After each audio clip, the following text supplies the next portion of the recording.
All right, here we go. Brand new podcast. Just me and Nate today. Let's kick it off in 3, 2, 1. Hello. Oh, sorry. You out of breath? Hello and welcome to the Nickson and Nate podcast. I've been put off by these brand new microphones. They're not new. They're the same ones we always have, don't they? I'm usually like reaching out to talk in it. They must have extended the wire or something. Oh, nice. Oh, we're moving up. Yeah. We're moving up. Wow, great entertainment to start the show. Louis, boss man Louis was saying in the podcast today we should do a bit of a life update. Yeah. Anything big happening in your life at the moment? Anything new you need to report since a week has gone by? I tend not to like talk about these things because I can really see like you guys rolling your eyes. I'm on keto. Oh, Louis spit out his water. Come on, man. What's this? This is the third time you tried keto now? Fifth time. Wow, Yeah. man. Even tried to do it when I was locked up. Man. So how many days now into it? Are you in ketosis yet or nah? I should be. It's day 3, but I urinated one of those strips and I'm still not there. So there's something I'm doing wrong. Next time you come in, bring your diet plan. Oh, yeah. Let's have a look at it. I've just been eating eggs. Oh, that's good. That should get you there. Eggs. Oh, no, I had a Magnum. That's what it was. That would do it. Yeah. Is it just me or Magnum's getting smaller? Magnums are smaller now than they used to be, eh? I always get the ones that are like double coated. Okay. So you got the vanilla and you coat it on the chocolate and then you have like the strawberry raspberry sauce and then you coat it again and then you have the almonds and then... Damn, it sounds like a real buffet, man, on a stick. My one's diet, or not so much diet, but more health update. Got some pretty big news. What's up? I should have learnt by watching you go through this, but I've decided to give up all energy drinks. Hey! Yeah. Wait, what happened? Bro, my heart was pumping so bad. I was like, man, okay, something's giving me a sign here. That should have been the first sign. Open up the New Zealand Herald. Did you see that lady over in Australia took a pre-workout, had 4 cardiac arrests at the gym after doing a deadlift? I saw that. So I was like, nah, I gotta, because for as long as you know me, Red Bull, C4 pre-workout, like constantly 2 or 3 every single day. Then I started venturing into Monster energy drinks, which no one needs half a litre of energy drinks. So I was like, nah, I've got to put a stop to this. And my heart's starting to calm down a little bit now. How are you operating? Because I knew that was your thing. You saw me today and you're like, oh, man. First thing I said when I saw Nickson, I was like, I've seen that look before. It was the same look when I found out Nate went to jail for the second time, man. I was like, I'm exhausted, bro. But yeah, no, I had to give it up. I don't touch anything like coffee. I haven't had a coffee in years.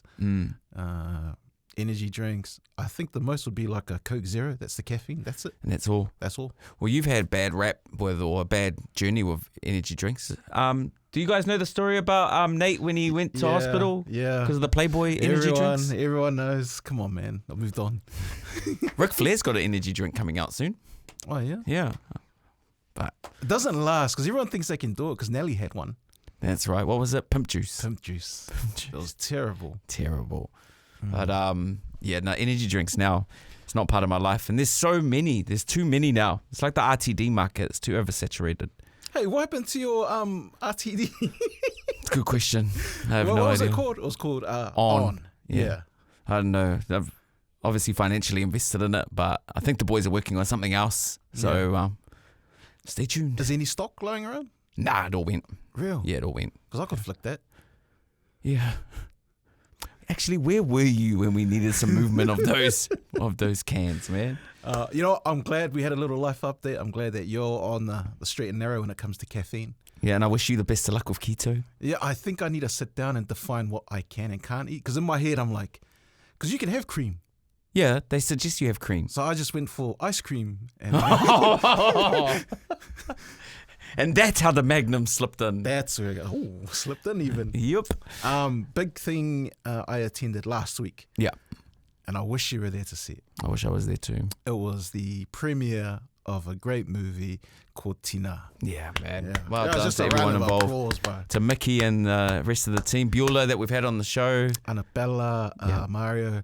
Just all the greatest craftsmen of film. Was Mario in it? He's one of the producers. Oh, awesome. Yeah, and you can just tell some of the bits where you can see he injected some of his humor. Yeah. It will make you cry, it will make you laugh, and it will make you question whether you should laugh in a sad bit. Because it's an amazing movie. But the experience itself was crazy because that was like my first thing I've gone to kind of reappearing into the public realm. Pretty much. Yeah. And I didn't really want to go. And, you know, this is just me bearing my soul. Were you a bit ma about it? I was definitely ma. Yeah. I'm like, when the invitation came, I remember I kind of had a chat to Louis. I was like, hey? Like, oh, is this a mistake or like, are we going on this red carpet thing? And Louis had already said he's going, and I had to sit there for a couple of days and mull over it. Like, you know, do I really want to go and face some of my former peers in the eye, who I haven't really talked to since everything went down? Yeah. And I'm glad that I did. You know, there are a lot of conversations that happened before the movie and that happened after the movie, and there are other people who made a joke of it as soon as they saw me. That's what I was assuming. Oh, Samoans are the worst. What about that time? Oh, yeah, I can just imagine every time, oh, Carlo fight. Yeah. But, it was good to see everyone. I think we knew, like, everyone from our past, from being at New FM to all of the failed projects that we tried to be a part of in TV. Yeah. Everyone was there. Oh, that's cool. I heard that Annabella is amazing in this movie. Yeah. Award worthy. Yeah. Yeah. We have a young Palangi girl that works in this building, and she got invited to the premiere. She randomly was like, oh yeah, free movie. She walked out going, I want to be Samoan. And I was like, that's a beautiful thing when people want to be a part of your culture after seeing some amazing art. The feeling, the way I could describe it is when the credits start to roll, it was like you're watching Stephen Crichton kick the winning field goal for Tō Samoa. That's that feeling. Yeah. Or watching the 91 Manu beat Wales for the first time. I was like, man, this is crazy. That moment to be proud. Yeah. And I could only imagine like a new one like Bossman Louis going, fuck. Yeah, the Samoans again being the superior race. Because have you noticed lately, maybe in the last couple of years, is bit of banter from like the other Pacific Islands going, Samoans take up too much space. They take all the funding. We've seen it in different avenues. Hey, Louis, look at what's happening in the beauty pageant scene at the moment. Oh man, don't even get started on that. Bro, I heard it's hectic online. Can you break it down for us, boss man? Yeah, what happened? I don't know like full details about it, but here's a summary of what I've caught up with so far. So Miss Samoa was the winner of the Miss Pacific Islands Pageant. Are we celebrating that, or are we waiting to the end of the story? Celebrate. Oh yeah, nice. And so her name was Latara Allen, I think it was. But the word going around is that Miss Tonga was the actual winner, but some of the judges ripped up some scorecards and threw it away. So what was that drama over? I don't know. I don't know exactly what that drama is over. So but there's two judges at the moment that are getting investigated or whatever. So it's getting a bit like...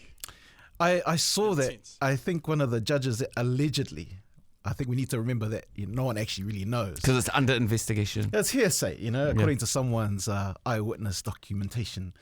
But that judge, I think, was trying to leave the country, and there was a stop notice in place. And that only happens when you get charged, right? Like if you've committed a crime and you got charges, they can put a stop notice in. Yeah. Which means that someone from the pageant reached out to the authorities in that country and said, here. Stop that judge. And like, what was the charge? What happened? No, I think they cheated. Oh my God. But yeah, it's all going down here. Tongans and Samoans are fighting on Twitter. Yeah, well, I've seen a few TikToks pop up, and that makes sense because a lot of the Tongan community are really angry about it. How big is that pageant? Like, is that... like, does the winner of that go to like Miss Universe or something?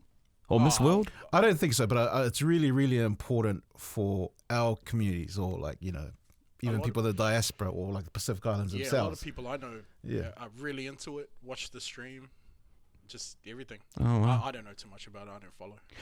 I'm not necessarily pointing out this pageant, right? But it's not really an attractiveness thing anymore, eh? Like, you know what I mean? It depends by what standard you mean attractive. Because one of the debates online was, we keep giving it to Afghanis. No, it's because, like, I say this respectfully because, beauty is skin deep. Is that the right saying? It can be one of them. Or, beauty is like, is more than just your appearance. Yeah. So I'm seeing them being a little bit more like rewarding beauty from the inside rather than the outside. Well, the whole reason with the pageant is they've got those Q&A times or your talent and stuff like that. I think that's what aids your little thing there where beauty's skin deep. But at the end of the day, you got judges or like going, who do we actually want to represent us? Yeah, exactly. That's what I was thinking. And again, I wasn't specifically talking about the Pacific Island one. Yeah. It's just in general. I've just been seeing a lot more people win this who by social standards are being maybe rewarded with the crown because of their beauty on the inside. Because it's not the same as the outside, The argument when you say beauty on the inside, you automatically assume that they're not that good looking on the outside. Take that with what you will. I know what Nickson is trying to say. You know what I'm trying to. Yeah, I know what you're trying to say. I'm trying to protect us here, because we're going to be the subject of the new Twitter battles. Yeah, okay. Do you hear those two Samoans talking up there? Maybe we should attend next year's one, and we should find out for ourselves how it goes down. Yeah, well, someone needs to televise it and not put it on a stream. What? Is someone just sitting there with their iPhone camera? Oh, I don't know. I think their production quality is quite good. Again, this comes from pure ignorance because I have not seen it, and so I watched the stream. It was pretty well done. No, of course, you watched the stream. No. Sorry, no. I like that one. Right, you're a dick. She hasn't even talked to you. You're like, oh man, crack up. No, keep us up to date with that. Can I just say, the whole ethos behind that is we want to bring our Pacific communities together. That's fucking not working, man. It's not working. Honestly. Not if it's getting that dark online and it's causing a divide. Because some of the words that Samoans have been called, I'm like, I'm like, wow, that's crazy. When did the whole... I know Tongans and Samoans are kind of cool now. Oh, no. We're not going down this path. We are not. Nah, man. Yeah, okay. Fair enough. I got heaps of brothers that are Tongan, and every now and then when it was a few drinks deep, hey, you remember that? Nah. Yeah, see, that's what I was... Yeah, okay. It's still tucked away there. I don't think it'll ever be something that'll... But, we try. It's like when you see one of your family members cheat, and you know it's there, but you're like, for the sake of the family, we'll just keep that quiet. I'm going to avoid that one altogether. Miss Pacific Islands, next year. Yeah, this... I'm just laughing out quickly. We pointed that out. We should go. Yeah. No, but we should. Yeah, buy some tickets. Yeah. Because other than that, that's probably the only time you really see our people get up on stage in a competitive realm, right? Other than sport. It's the only other time, so... Yeah. Show our support. Fuck, man. It's been a great start to the year. I feel like last year we made a lot of good strides and, trying to get some consistency with the show. And so far, so good. Now this year we've been on a roll. Boss man Louis been, pulling out the whip here and there. Hard out. Yeah. Fuck, man, but I've been struggling because with everything good that's going on, I'm always waiting for something bad to happen. Yeah, because that's the way that it's normally always played out for you. Yeah, and for some reason, the last month, we've been going awesome. We've been having great guests on the show, and I keep looking out for where that bad thing is going to come. Now, you know where it comes from? Because I know you well. You know when it always turns bad for you and something crazy happens? Is when you don't have a calendar. Oh my God! Hey, you're like my baby mama. Yeah, she said the exact same thing. It's when this is why it's good that we got Louis in our life. We have a calendar. We have places to be, things to do. As soon as Nate has nothing to do, he'll find something to do, and it will normally get him in trouble. Yeah. So that's why. That's why.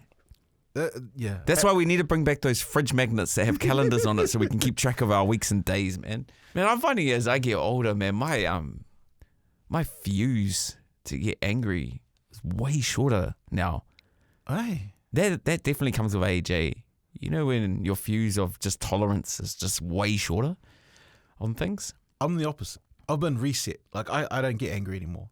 If something bad happens, I just get sad or, okay, so where do we go from here? Yeah. What's next? Yeah. Yeah. I think I'm probably sitting in that realm a little bit too long where I'm like, until I get to the realization that, okay, obviously that's happened now, but where do we move? I sit in that realm too long. I think because one of the blessings of what I've gone through is I don't live in a high pressure environment. You're in a high pressure environment every day. the show that you're on, the station that you're on, the industry that you're in. It's like fast paced. Like I don't know, man. You got a lot on your plate. For me, it's like, what should we do today? What should we do today? Yeah, maybe go look for a job. Oh man, no. I think I'm just gonna do. How are you dealing with that though? I don't know at the moment. It's fight or flight at the moment. I'm pretty good with that. Yeah, I'm probably one of your mates that's the strongest in this skill set. I'm very good under pressure. Oh yeah, 100%. Very good. Yeah. Which is why I'm surprised that I didn't get caught up as a witness at your case, because I would have been great. I would have been great. Oh man, stop doing stuff for ratings, man. I'm just on fight or flight at the moment. But no, things are good. Like, everything's great. But it's just so funny just maneuvering around like you said, like high pressure situations like constantly. And then when you actually do get to a place like at home, man, I'm just so mentally tired. Man, I just been going to sleep, which is probably shocking my body even more because how I don't sleep. Yeah. I've been going to bed a little bit earlier now, so I'm getting like 6 hours sleep now. I think what people don't understand is it takes it out of you. Even if you're on air just for 4 hours. Yeah. I get more tired from doing that because obviously when I was on bail before, I was hanging out with also Dave, Butterbean. Yeah. And that was a hard labor job. No joke. Yeah. It's like physically the hardest job I've ever had. And it's long hours. It's long hours. Yeah. I was more exhausted from radio. Yeah, it's mental capacity. Yeah. Yeah, mental. And that's why, man, I think that's one of the reasons why I snap so quick when someone's like, oh, you got an easy job. You just sit down and talk. It's very, very hard to do that. Imagine doing this job, like your radio job, and then going home to a Samoan family, and you're like, I'm tired. Like, yeah, right. Tell me what you did all day. I know. Tell me what. Why do you think I moved so far away from my family so I can only see them once a week? I do appreciate everyone's job's hard though. Nah, yeah, and there are different aspects. I was super proud though. I was catching up with my wife last night, and she was telling me about her day, and she's been doing courses to learn how to publicly speak. Oh, and I was like, why can't you just pay me to teach you how to do that? Yeah. And she was like, no, we had to do it for work. And she was like, I actually really respect people who have to do this as a living now after knowing how much goes into actually being able to talk in public, to like string a sentence together, which Nate and I have always said is probably one of the hardest things to do, but everyone thinks they can do it, is be able to string a sentence together and tell a compelling story that has a beginning, a middle, and an end. You got to know the end before you even open your mouth. 100%, yeah. And she was learning the art of it. We should get her on the podcast so she can show you what she did. Keen as.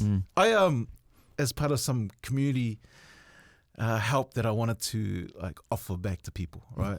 I've been I only went for 2 lessons, but one of my boys, he's got like a men's group, and one of them was teaching people how to speak publicly. Not Toastmasters, eh? Not Toastmasters. No, this is for some guys who are trying to get their lives back on track, who are too scared to do job interviews or can't speak to someone. So it just gives them a boost. Yeah. The problem is every time I go up and I got a serious face on, as soon as I open my mouth, they start laughing. So the whole session, it was just everyone just cracking up, and I said to the guys, boys, this is serious. Yeah. And they're like, oh no, we can't tell if you're joking or not. And I just thought, maybe this career is not for me. I can't teach people, man. Oh, were you actually trying? I thought you were a part of the men's group. But you're actually tutoring it? I was trying to tutor it for free, It's bro, you pick up the weirdest, strangest jobs, bro. Honestly. Like you said, if I don't keep my calendar full. Yeah. Fair. But it is an art. Nate and I got asked to go speak at a radio school not too long ago. And it's tough because when people are trying to get into the same industry as you, they're critiquing you on how you obviously display attributes in publicly speaking. But it's so funny, because I don't know if we were like this when we went to radio school, but man, you just filled with a room of like know-it-alls, and nothing really cuts through. I think one thing that I've just noticed over the years, the people that want to get into radio and who aim for the mic, are probably the ones that don't get the job. Yeah. Or there's just something about most of the people that don't want to be on the mic, those are the best people. Yeah, hard out. Because there's a certain delusion that some guys have about being on the microphone. Being able to talk for ages is not the key to being on air. No way. I think being a listener, a good listener, will make you go a long way. Louis, I mean, you've done both jobs, Boss Man Louis, on air and behind the scenes? Yeah. Which one did you train for, though? I trained for on air. Oh, you did train for I Onea? did. I went to New Zealand Radio Training School. Same one as you, semester after though. Oh. Yeah, But you missed all the highlights of the people we met during that. It was like a bloody circus. You know who I went to, who was in the same class as me? It was Dan. Do you remember Dan, who ended up on Mai? Māori dude, big dude. Oh, I forgot his last name. Dan Kong Dan? Yeah. He was in my semester. oh, the one who used to run Kong. No. He still does run Kong. Oh, does he? The nightclub in Auckland City, if you Yeah. Yeah, he was in my semester. He's a good true. fella. Yeah. Yeah. Oh, wow. Man, our year was a circus, eh? The hit rate's not that good. Everybody that was in our class wanted to be on the mic. Yep. Everyone. No one wanted to do anything else. Same as my semester. I think only one person made it out of my semester, and they went to sales. So it wasn't even on here. Yeah. Oh, man, crazy. We had this one girl, it was exam day. Yeah. And she... Let it. Oh, come on, man. No, I won't say her name, but because I don't know if like anyone would know who she is anyway. But she listens. Oh, does she? Messaged. Oh, well, bless her. Yeah. Have we told the story before? Oh, it doesn't matter. I'll tell it again because obviously Louis and Tony haven't heard it. There was exam day, and then in front of everybody, she fainted. Right? Oh shit! And so, then it was like everyone panicked, right? Except me and Nate. And they called the ambulance. The ambulance came. The paramedics looked at her and were like, "Get up!" And bro, it's just because she didn't study. I was like, none of us studied. That's bad. If you fail radio, that's hard, man. Like that's nearly impossible. You know when someone faints, they just like fall backwards. Yeah. She was like breaking her forward. Oh, I better lie down nicely. Oh, Poor girl. Bro. And then we had like someone else who actually they did fail, but they didn't want to bum her out at graduation. And Nah. I mean, bro, she watches it too, man. She stopped me in the street. Oh. Bless you. Yeah, I mean, no names. Just, I'm glad you're doing well now and you're still maneuvering through life. But so the school didn't want to bum her out because she invited like so many people. She had lolly lays and everything. Out of everyone, she had the most people there. You were allowed to bring one person each. Yeah. That was it, right? She brought like 20 people. And she had lolly lays and everything, right? And the school didn't want her to feel left out. So they just gave her an empty envelope. So everyone got their certificate. And then she got up on stage and collected an empty envelope. Just so she didn't get bummed out. A circus. That's why. Absolute circus. As much of a circus as it was, honestly, I got love and respect for those people for knowing how important graduating is for Islanders. Because when those people showed up, they're like, oh my God, what? She knows she failed. Like, she knows she failed. And she still showed up. Yeah. And they played along. Which is buzzy that. Like, Yeah. Yeah, because that course is not hard. I think it's just an attendance thing. And don't take this the wrong way. I think one of the reasons why we started talking about this, I think it's important to have a lot of people get into the space. Yeah. But maybe the way you get in has to be different. Yeah. Yeah. Yeah. And this is no disrespect to the radio schools or the people that teach them. I appreciate your guys' work. No, Nate gave me the best filter once. It's like, in your head, make sure that like if people don't care, then don't say it. I don't think you said it in those words. I think our line was before every show, it's like, who gives a fuck? Yeah, that's it. So if we got something on a piece of paper and you look at it and I'm not feeling it, I go, are you feeling this? And like, fuck, if I'm not feeling, why do you want to talk about it? Yeah. But see, the filters, when some people start opening their mouths, they think everybody loves it. Yeah. Yeah. But, and I'm sorry for dropping the ball so many times so far on radio since you've left, because there's so many times where I'm like, who gives a fuck? Probably nobody, but we'll run with it anyway. Well, I mean, no one's going to get angry if you just play a song. No one will. Yeah. Which is crazy because at the moment we're planning the Mai Hot 1000 countdown. Fuck, the number gets bigger and bigger. Yeah, man. Remember when we started, it was like 500? Yeah. Or 200 no, maybe? it was 200. 200? 100? 200. 200, yeah. Started 200. So now we're up to 1,000.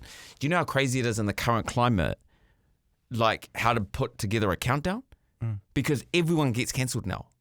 What do you mean? So let's just say, for example, I'm not like, I don't know the countdown. Obviously, I just wrote like everybody else, right? But if you think of like the greatest hip hop and R&B artists of all time, especially when it comes to hip hop, right? You're thinking Biggie, Tupac. How do we play Biggie now with Diddy all the way through his songs? You know, like how, you know, so with the, and then you know, if other people get dragged into it, everyone's getting cancelled these days. But what if, because Diddy hasn't gone to trial or been found guilty? Which is why we still play a few, Okay. not Diddy songs, but he features in Biggie songs. Yeah. But it's very hard to navigate at the moment. Like, we still get complaints about Chris Brown getting played on the radio. I was listening to some podcast and I don't know whether it was ChatGPT or another AI service. R. Kelly's still one of the highest played R&B artists across the globe. Guilty. Oh, bro. Maybe not the best way to put your hand up to, eh? I told you, I'm mature enough to separate the art from the artist. Like, and I know that's, some people can agree with that, some people can't. But when he's talking about feeling on your booty, yeah, I know. Is he talking about underage girls? Probably yes. Probably yes. So and hence why I only listen to the Chocolate Factory album and above, so I don't go back to his older stuff. What do you mean? He didn't just change all of a sudden when he made his new material. Bro, I'm all about happy people step in the name of love. I'm like that vibe. He was happy people step in the name of love. This is ugly because you're setting me up because now I'm like I'm trying to like debate validation. Is he a good artist? Yes. 100%. Is he probably the best R&B artist of all time? To most people, maybe just behind Michael Jackson. Yeah. And that's why that year was a very tough year for me when those two documentaries came out. Because those are two of my favorite artists of all time. Imagine the victims. I know. What a moral dilemma. Moral dilemma. It's not a dilemma. You gotta. I didn't know what to say, so. Yeah, but no, that's with music at the moment. Like, it's crazy. Like, you're constantly walking on eggshells to try and figure out what music to play, what is appropriate to play. Is R. Kelly still on the playlist? Nah, no way. And I accept that. Like, he shouldn't be, right? Because of what he did. He shouldn't be on a playlist. So we don't play it. Which is crazy because, you know, like after what we just said, that globally right now, he's still one of the high streaming artists. Yeah. Like, the Kendrick song obviously is massive.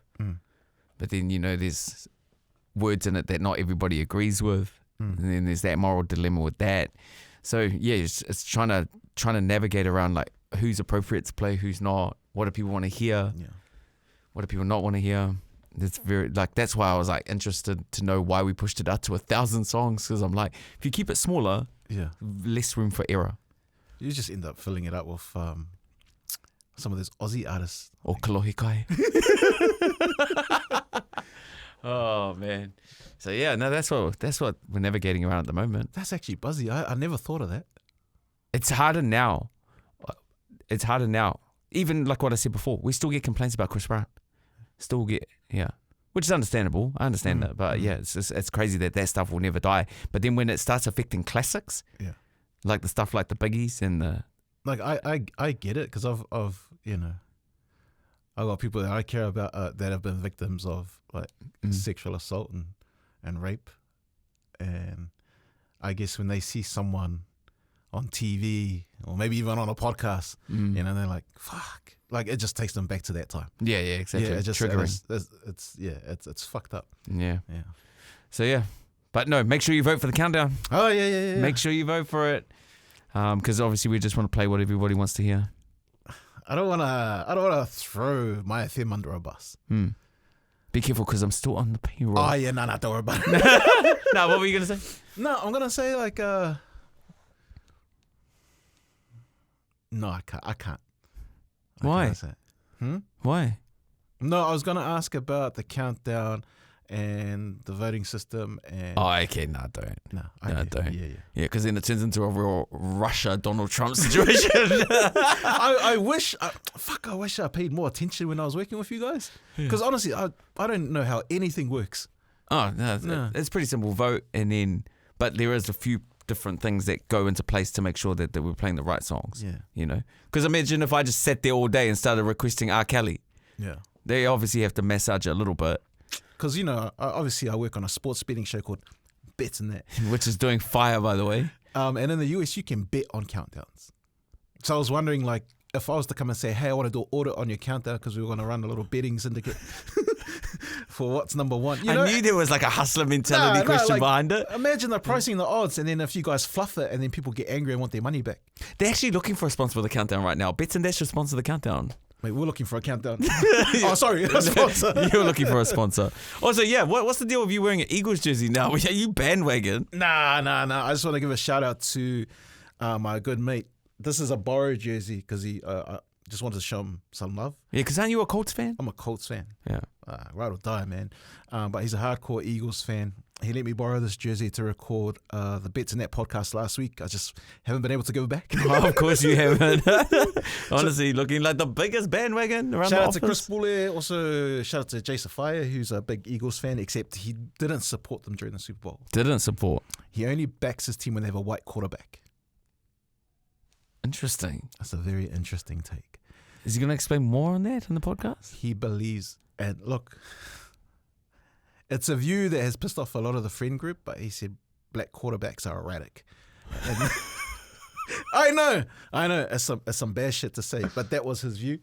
And this is coming from a Samoan, you know? This is coming from a Samoan. He goes, I don't trust him. And I'm like, what the fuck? What are you talking about? He goes, I just Tom Brady. We need a Tom Brady, or a Kirk Cousins or a Matt Stafford. And I'm like, you're naming all these guys who can't run. He goes, exactly. They face it head on and they throw the ball. Interesting. Yeah. Wow. That's a hot take, man. Yeah. Jay Safaya, everybody. Yeah, nice. Yeah. All right. Well, that's the podcast for this week. Can't wait to listen to another Bets in That. And when do those episodes drop? Every Friday. But Zeke is he's in Korea. Why did he go to Korea? Who knows? He just said he used to go do some wrestling. No, because he's a jiu-jitsu fighter. I know. I saw him this dude randomly came into our work building in his full getup. Yeah. He loves that sport like nobody's business. Yeah, but don't high kick in reception. Like, bro, relax, man. The receptionist is not trying to grapple you. All right. Hey, take care, guys. Hey, and also, before we leave, final notes. Thank you so much to Trust Motors sponsoring the podcast once again. It's how car buying should be, and they're very good people, George and the team there. So if you're looking for your next vehicle, Trust Motors, guys. Peace.